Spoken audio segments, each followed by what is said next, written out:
All right, welcome everyone. My name is Rhonda Kuiper. I'm the manager of collection development and technical services at the Round Rock Public Library. And I am co-presenting with Sal, who's back in Round Rock. So we're this extra degree of difficulty for the video people. But we're gonna talk to you guys a little about the new program that we started this past year. Sal was actually hired to do this delivery service.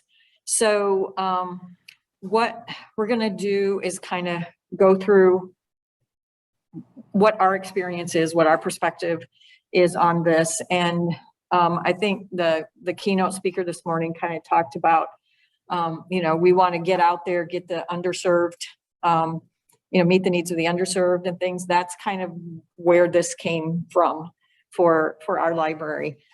We saw population that, couldn't get to us. So we wanted to figure out some way to get to them. So we will move on.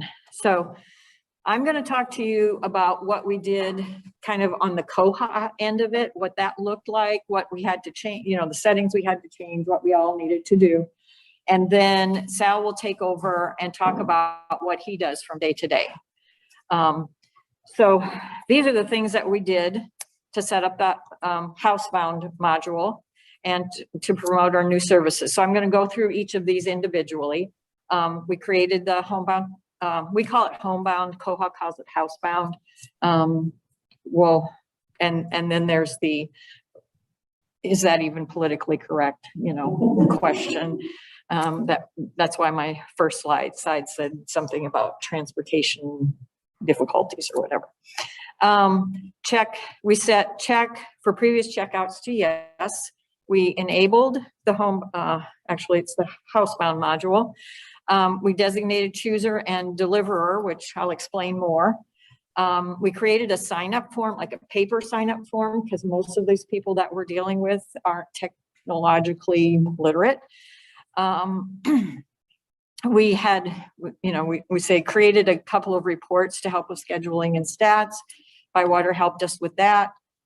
We created some flyers and bookmarks, to get out into the public to share with other organizations that work with people with transportation problems. And then we created a web page on our website. So first of all, I'm sure, well, I won't make any assumptions. We created a homebound patron type. Basically, you go into the administration and look for, the patron categories and click on the new category. Can you see my cursor or not? Not really. Click on the new category button and just set up, we called it Homebound, and set your parameters. And basically when somebody signs up for the Homebound patron or for the Homebound program, we change their patron type to Homebound so we know who's signed up for this already.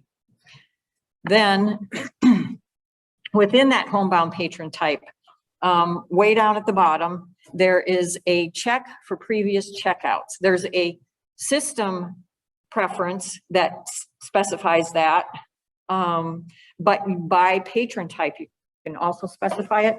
So we don't want this for every library user, the fifth time they check out Curious George, they don't really care anymore. But for these people, because we will be selecting the books for some of them, we wanted to know if they had this checked out to them previously. So we turned this on with yes and try to override the system preferences.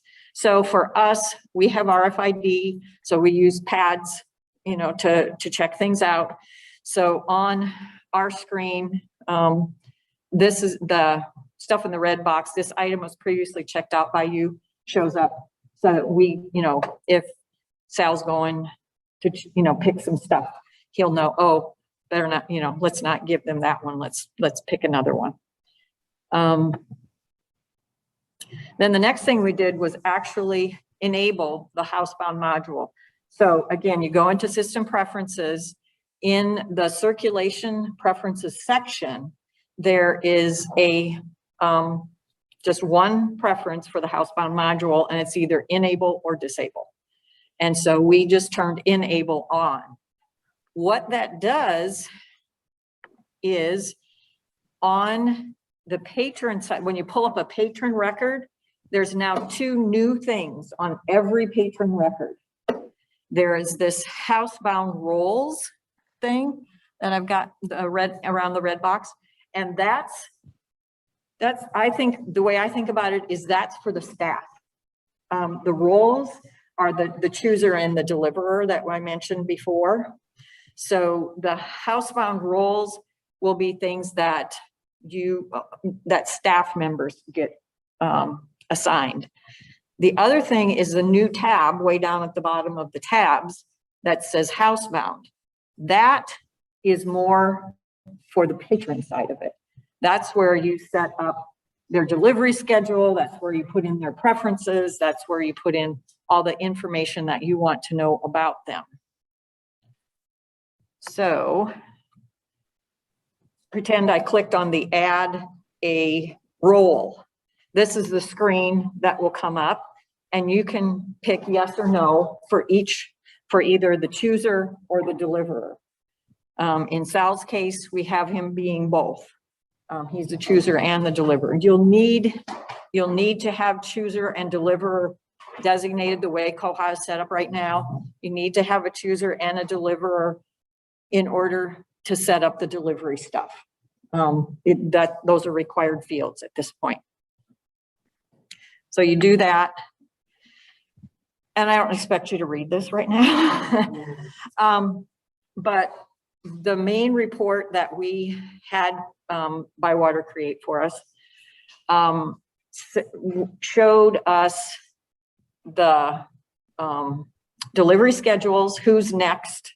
You know, it sorts it by delivery date so that you can see who's, like who's got to be delivered to tomorrow.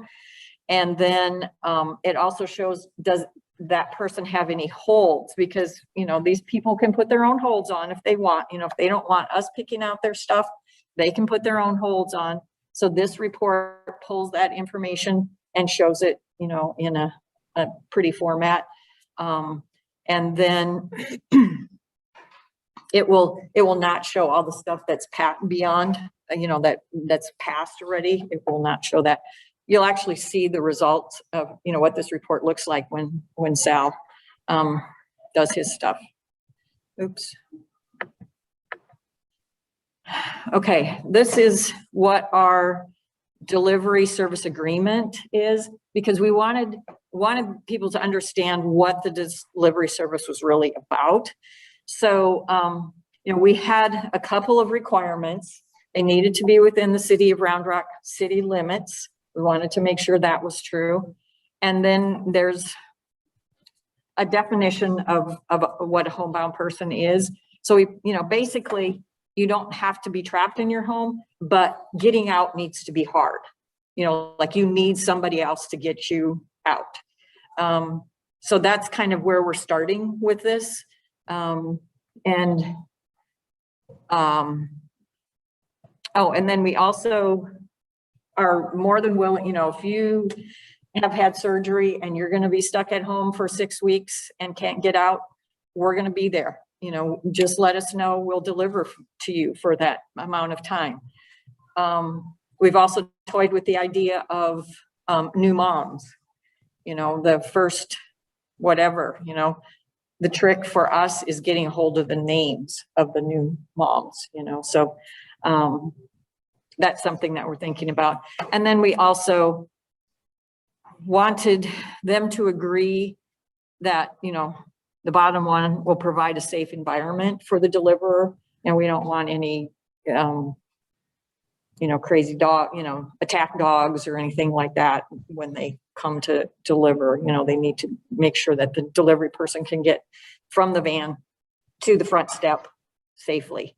And then on the back side of this, we have a place for them to put, you know, their favorite authors, their favorite genres, how often they want to get deliveries, what format do they prefer, you know. It's so funny because some people will say, oh yeah, large print is fine. And then other people are, no, you better not give me large print. You know, I don't want anything to do with that stuff. And then we also discovered that some people, you know, they want one book for 2 weeks, or they want 6 books for 2 weeks, you know, depending on how much reading and stuff they want to do. We created a flyer just to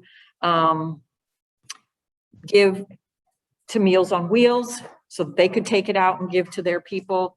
We've got a couple of transit things for elderly or you know, people that don't have transportation themselves. We've got these sitting at the Baca Center, which is basically the senior center in town. We've got it at nursing homes. You know, just wherever we could think of, wherever Sal could think of to put them, he's got them out there. So that's that. And then of course we did a web page just talking about that kind of stuff. So the URL for that web page is at the top. We did have some, you know, frequently asked questions, which is a lot of the same stuff that was on the form, you know, just trying to reiterate stuff. And then just made it available. So once we had all this stuff in place and we're starting to get flyers out there and stuff, we actually started the delivery process, which what this looks like in practice. So at this point, Sal is going to take over.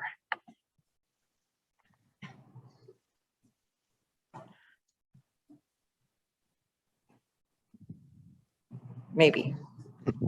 Hi, I'm Sal, Round Rock Library's Homebound Program Coordinator. So we got the Homebound module set up and ready to add patrons. Now we need to get the patrons. I had to brainstorm and hit a bunch of websites for ideas on where to get my patrons. I made a spreadsheet and started listing out all the various organizations that we could partner with and possibly get patrons from. I started off with our City Senior Citizen Activity Center, Baca Center, then Meals on Wheels. I gave them plenty of flyers to distribute on my behalf. Out of 120 people participating with Meals on Wheels, only 2 people signed up. Not to be discouraged, I kept pounding the pavement, dropping by the rest of the organizations on my list. We got our program mentioned in the utility bill, got a couple of more that way. Fire department even sent a few names my way of people who are homebound. While I was out and about, I would bring good weed organizations, lobbies to keep patrons and kids occupied, you know, come bearing gifts. Also, on top of free little libraries, I'd come across to further round out my day and put a couple of flyers in there. I started hitting up the nursing homes and finally started getting more patrons that way. Moral of the story, don't give up and keep pounding the pavement. Now that you have patrons contacting you to sign up, you're going to have 2 types: existing patrons who now need the Homebound program and brand new patrons signing up for the first time. Entering the details for preferences and delivery is the same for both. Next slide, please. So here you see where the existing patrons are annotated as like resident individual. So up on the upper right-hand corner, you're going to end up editing that. And once you click that, you change them to Homebound individual. Next slide. So at the bottom left-hand corner, when you click on the Housebound tab, this is what it ends up looking like. And then we end up having to fill that in. Next slide. So we end up filling in the details, the delivery day that is preferred and the frequency, as Rhonda mentioned, how often they want things delivered, every 2 weeks, every 3 weeks, sometimes even every week. Materials, I like putting in there how many at a time they want. Books, or sometimes books on CDs, playaways, whatever they prefer, whatever they want. And then, as Rhonda mentioned, some patrons want no large print, or sometimes they only want large print. So I'd annotate that in there in the materials as well. Subjects, what do they like to read? Authors, kind of self-explanatory. And then referrals, we like to annotate where we're getting our referrals from, so that way we can thank the organizations on the rebound for sending patrons our way. And then on the notes section, what we ended up doing is we divided the city into quadrants, 4 different areas, and Rhonda had the great idea to make it more efficient that we should divide up the city, and so that we only deliver to one section at a time instead of zigzagging all the way around the city. And so I ended up being previously at the police department. I knew that the city was already divided up by the police department into beats, the police beats. And so I basically just took their map, and that's why reinvent the wheel. So we just ended up using their map to divide the city into quadrants equally, and just we try and stick to one delivery area per the day. There's going to be outliers due to appointments and whatnot, patrons wanting and needing. So we accommodate as needed. And then for individuals, I like putting their emergency contact information in case I come across an emergency situation to where I need to notify their family. But as far as the nursing homes, they have that information already, so no need for that. And then once you got that already, you're ready to set up a new delivery. So you click on the add new delivery button, and this is what that looks like. So you're gonna end up putting in their delivery date for the upcoming delivery, and then morning, afternoon, or evening on the time. And then as Rhonda mentioned, you got the chooser and deliverer. Right now I'm both, but some other libraries may have different duties as assigned, and that's where you'll end up annotating, who's going to be choosing the books for the person and who's going to be delivering them. Oops. So now you're ready for delivery day, and then you end up running one of the reports that you already have set up, and then you're going to end up pulling the items based on the preference or the holds, and you're ready to check out the items to the people once you pull them off the shelves. Next slide. So this is what our report looks like, and then you got some of the important stuff on there, like username, card number, holds on the hold shelf, holds to be pulled, what you're going to end up pulling for them, and then the schedule of the visit. Next slide. And then here we have me pulling some books off the shelves for the patrons in action. And then I'm checking out the items to the patrons, and once again, this is where the card number comes in handy to have that information on the report. So that's in my right hand. Next slide. And then delivery day, the books you pulled off the shelves, I loaded into the van, and then whether it be in my backpack or on a book cart, depends on how many items I got. And then we deliver the items, and then on the rebound, we make sure we schedule the next delivery. Here we got my intern loading the van, and a picture of us with the book cart in the van. Here we got one of our patrons getting her library card at one of our senior nursing homes. And then on the right is Miss Margaret, who was our very first Homebound patron. And then once again, make sure you schedule that next delivery when you come back or are able to. And we have a few quotes from some of our patrons.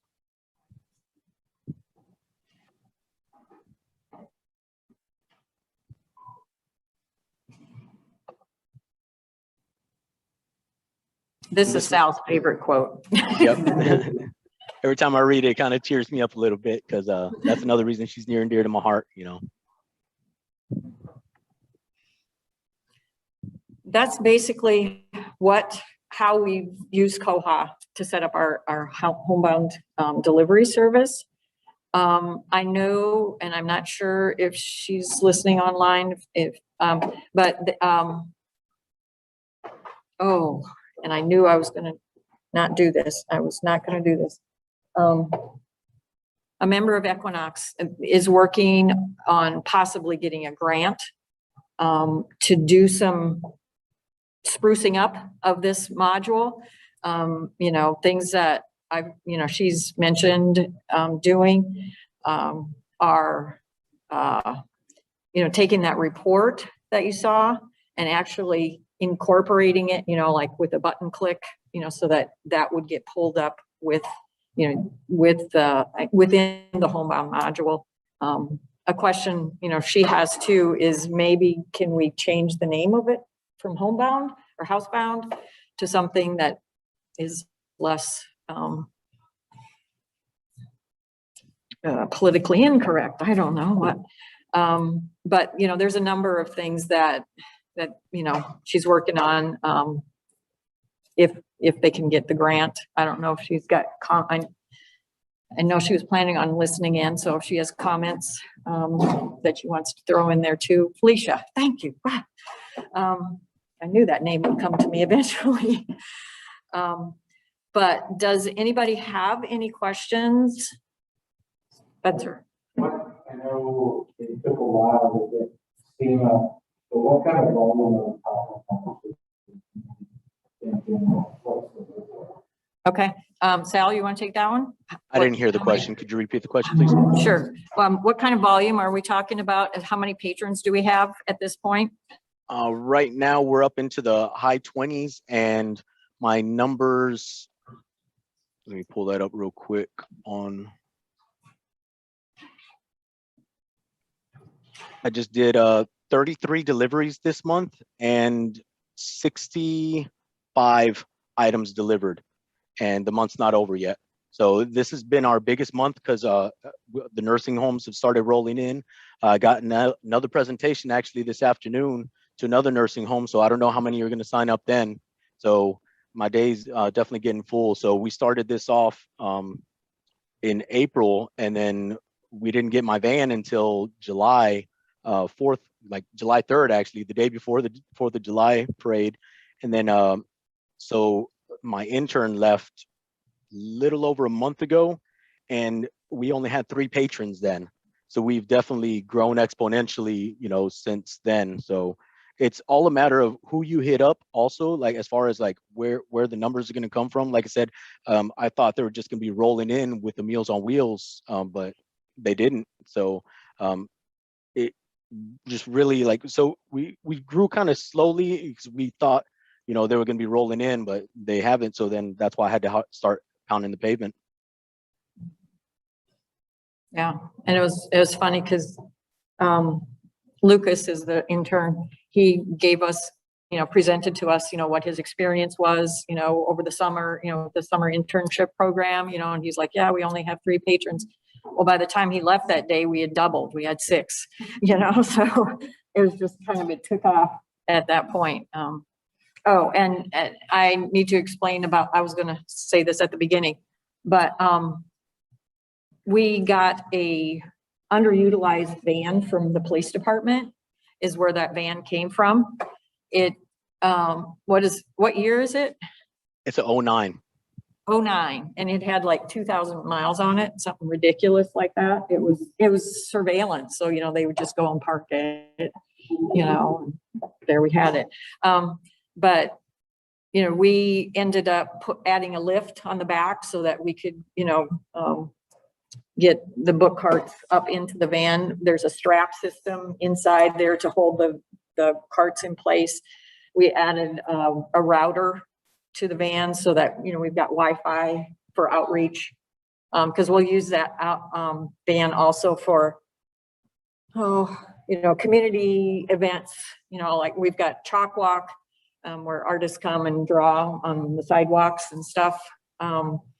Anything where we're going to be going out, we can use this van to kind of start our outreach. We had been doing things before, but it was kind of ad hoc, you know, so this van kind of gives us a place where we can haul all the stuff and move around. We've used it too, because Houghton Mifflin Hardcourt downsized their offices in Round Rock and just said, whatever you want, come get.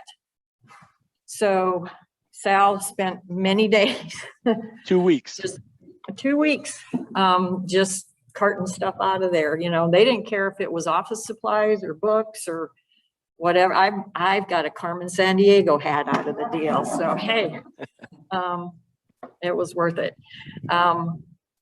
But yeah, that's where we got the van. And then, yeah. That's how you determine just a system where it's good The only thing we really verify is whether or not they're a resident of Round Rock. And then, you know,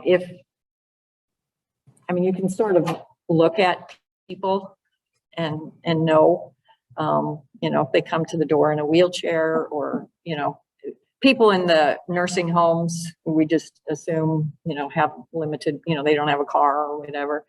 So far, we've not had a problem with it. And I'm more inclined to err on the side of, okay, if you think you're, you know, have limited mobility, we're willing to help.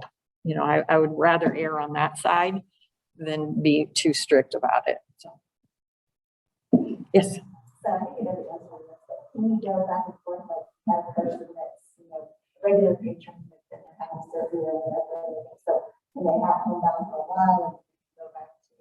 Yep. Yeah. On the form that they sign, if they're just going to be temporary, then we just have them put the dates that they're, you know, that they think they're going to be stuck at home or, you know, having trouble getting out. And so we'll sign them up for that amount of time. And do you pick up the books, like the books that they have, you pick them up and Yeah. Sal, do you want to? What was the question? Okay. So she was asking if we pick up the books when, like,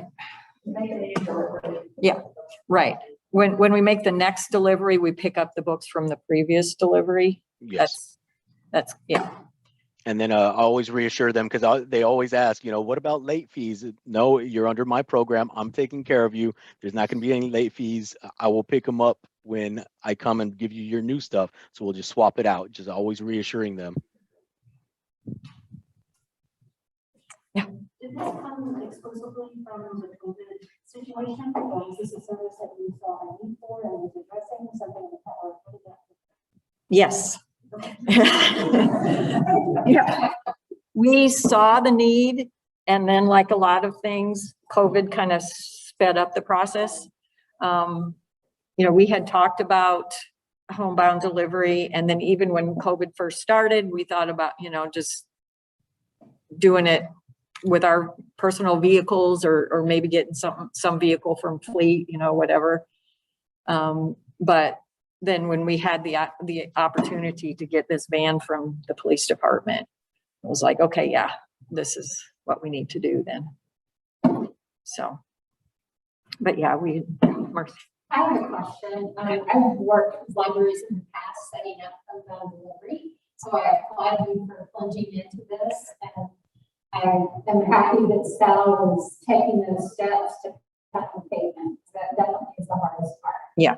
If someone is set up as a homebound patron, are they pretty much all of their checkouts then tracked through the homebound process? Like I've had in the past people who would want to do the homebound program, but they would also send their, you know, their daughter would come into the library and pick up stuff for them. And you really couldn't do both ways. So I wonder if koha-US settings were the same. Yeah, we have not run across that yet. So yeah, pretty much we're checking it out by patron type. I mean, we're tracking by patron type, but I can see where if their daughter came in, we wouldn't know that that was not us that, you know, that checked that thing out. So yeah, we haven't run across that yet, but just standing here thinking, I've got a couple of ideas about how we could work around that with koha, you know, and the flexibility that we have, you know, tweak that report just a little bit. Yeah. I think my question is probably similar to ours, but I just wanted to verify. Okay. Homebound patrons, can they still place their own homes, or do they have to? They can place their own holds. Sal, you've got what, one patron right now that's savvy enough to place her own holds? One is doing her own holds, and then I have two that like ebooks, and so they're downloading their own ebooks. Yeah, which, you know, they're 80 some years old, and I'm like, you go, girl, you know. So how do you those of us who are smaller libraries who don't have lots of multiple copies of books and such. Yeah. How do you manage what they request and when they request it versus holding it, taking a part of their 2-week checkout or whatever else while it sits on the shelf to be then put on the truck and taken home? How do you manage that?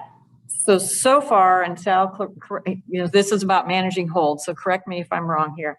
But what we've been doing is just waiting until a couple of days, a day or so before the delivery, and then looking to see what they have on hold and pulling it at that time.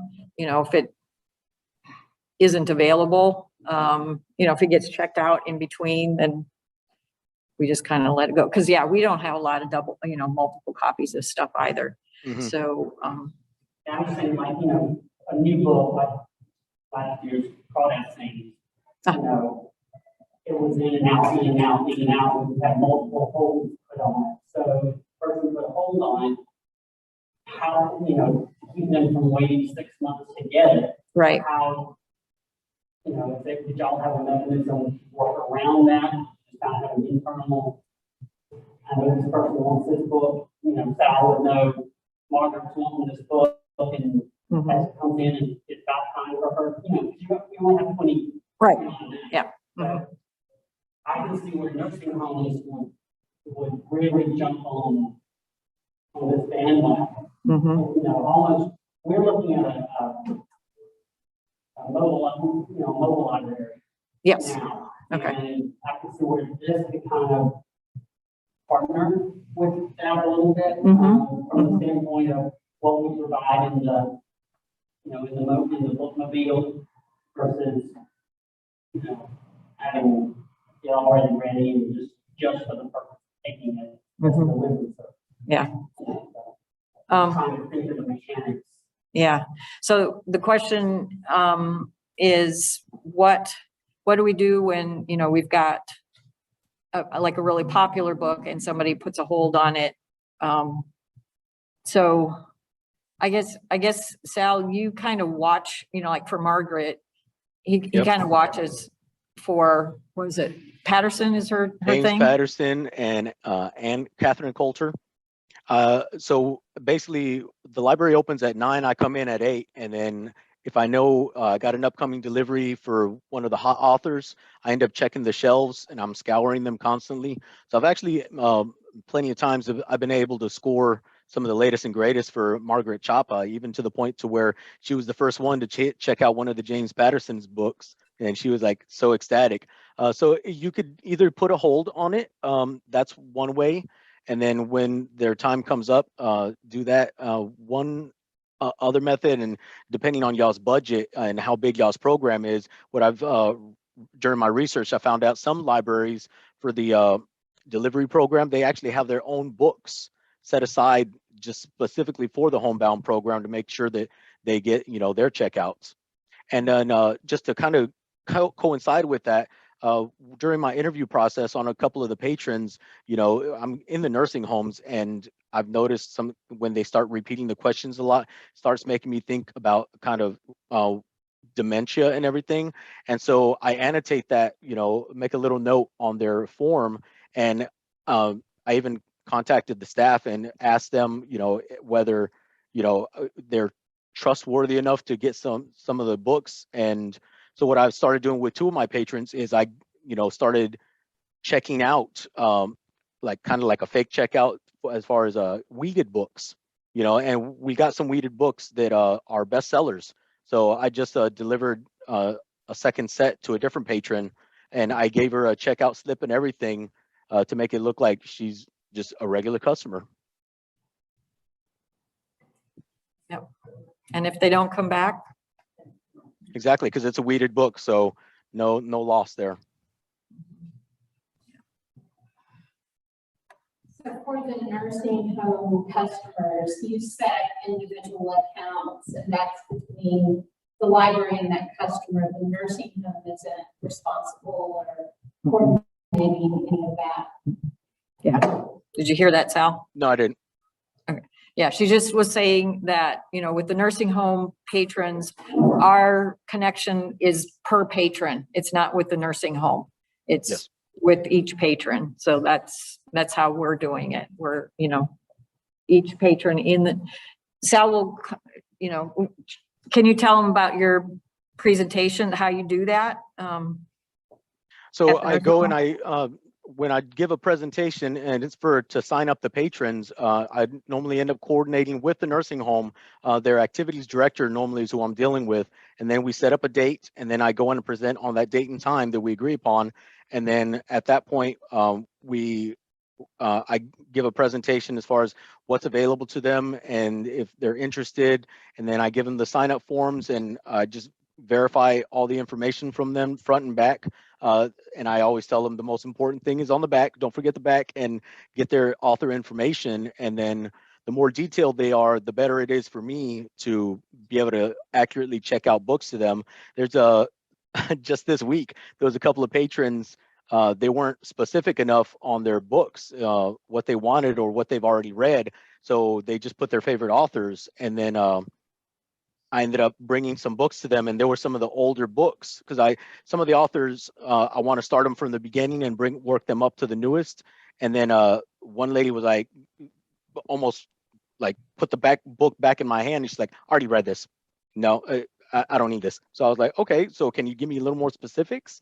And so she ended up telling me some up to what number in the series she had already read. So that ended up being more helpful too. So then the next time I brought some stuff to her, it's going to be more accurate. Spencer? Do you have any policies for if someone dies while in possession of these materials? We don't have it in our policies. We're very aware that that is a possibility that someone could die in possession of, you know, our stuff. I'm not, you know, I'm not quite sure. With the nursing homes, I think, you know, that'll be fine. You know, they'll be able to recognize that hopefully the family, if they're living at home yet, the family will realize that they're, you know, put the product, you know, property of the library. We haven't had to deal with that yet in our short time, thank you. But yeah, I'm sure we'll learn, you know, what the best practice is for that as well. But yeah. So does Sal already work for a roundabout, or was it hired specifically for this position? Is he a 40-hour type? Is he devoting all his time to managing this process?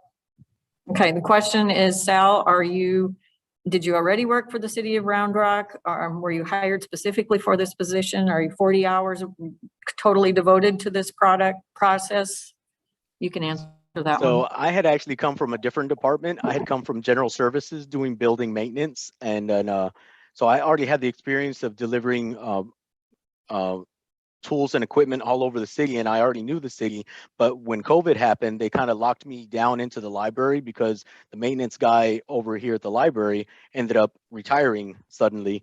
And so they needed someone to fill in for him until things got rolling, and they got another person specifically over here. So I got to know the staff and everything, and I really enjoyed being around them during that short 2 months. And I was like, this is a great place to work. And so then when the opportunity came up and I saw that it was kind of along the lines of delivery and everything, I was like, let me apply for it. I applied for it, and lo and behold, I got the job. And then, so I'm a full-time employee, 40 hours a week. And so I've only been here in the library staff a few months, but I'm coming up on 4.5 years with the city.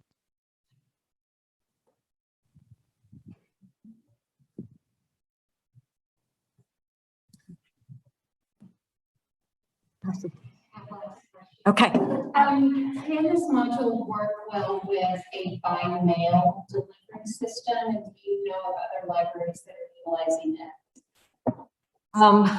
I think it would work well with the by mail because, you know, the report that we have, you could pull their address is right there. You could, you know, it's like, okay, who do we need to send things to today?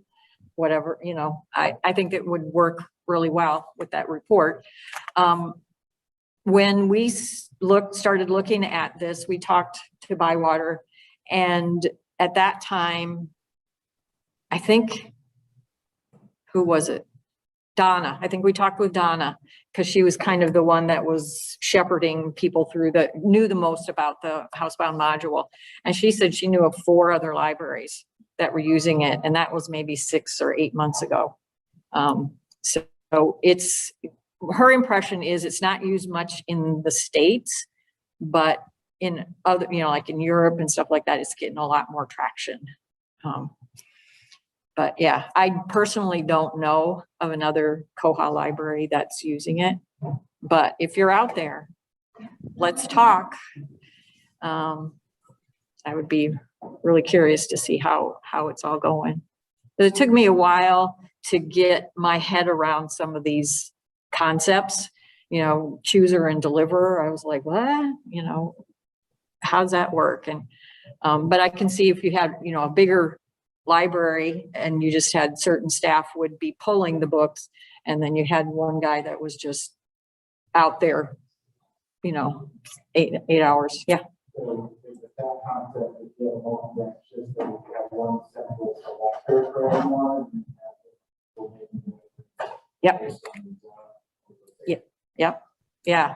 So if this got really big, we could have one deliverer for, zone A and one for zone B and that kind of thing. So, when it gets a little bigger, it's probably going to be really useful.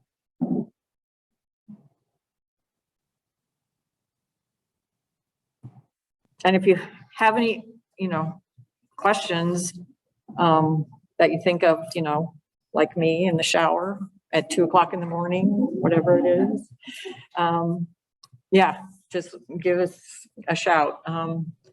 We'll be happy to answer any questions that you have. Hey, Rhonda, I think you may have touched on this a little. Somebody in the chat asked how you determine patron eligibility. So, do they have to be, I would assume, homebound to be eligible or in a nursing home sort of thing? Yeah. So we're not going to ask them to have a doctor's note or anything like that. We're not going to get into their medical records or anything. If they feel like they don't get out, if they're uncomfortable during COVID, just getting out into public, that also will cover that. If they're immunocompromised, they may be mobily fine, but they're immunocompromised in some way, or they live with somebody who's immunocompromised. At this point, we're going to trust that people aren't going to abuse the system. And we've sort of got, people's personal pride helping us with that, they may not want to be identified as being housebound. So yeah, we are just trusting they're signing something that says that they're homebound. So. But you're also interacting with these people every delivery, correct? So you can kind of get a feel for whether they're being, not upfront and being lazy versus being legitimate. Yeah, definitely. Now, like Margaret's picture, I looked at the front yard on the road and, whatever. I mean, right then, just a picture. Yeah. Told me that there was a need there. I didn't know what the need was, but there was a need. Yes, she was outside, but obviously she's not capable. Yeah, she's essentially even doing that. So you can kind of, I think, the plus side to this program versus just a bookmobile is that you kind of get to know the person or the applicant, if you want to call it that. Yeah. And you can help. Yeah. I think that's the more personal side of the library as opposed to just family cards. Yeah. And I think Sal will agree that one of the benefits of the program is getting to know the people, personally and interacting with them. Because he's got 20 some new friends now,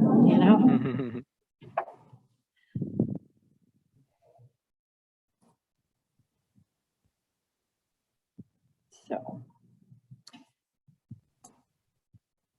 Any other questions? Wonderful reason. Thank you. Thank you.